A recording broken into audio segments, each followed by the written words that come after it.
And they're supposed to check that.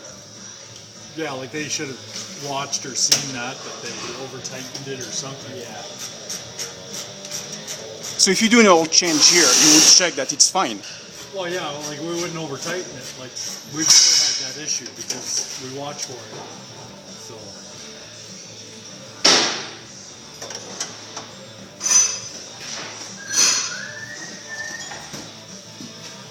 A lot of times they use three-quarter, not three-quarter, The impacts. the impacts. I can tell.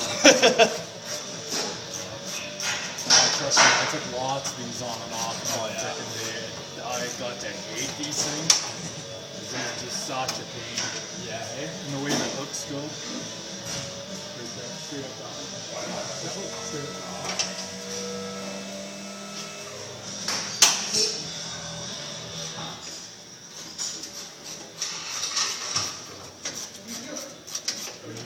Drop down and it's got hooks on the front. So you gotta kind of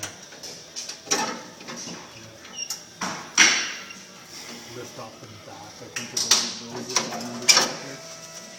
I think it's over to the left, yeah. There you go. Yeah, I hated those things. Okay, so there's your filter right there. Mm-hmm. There's the O-ring right there hanging out of it. Yeah. Oh, yeah. And this doesn't happen naturally after an oil change, right? No. Not normally.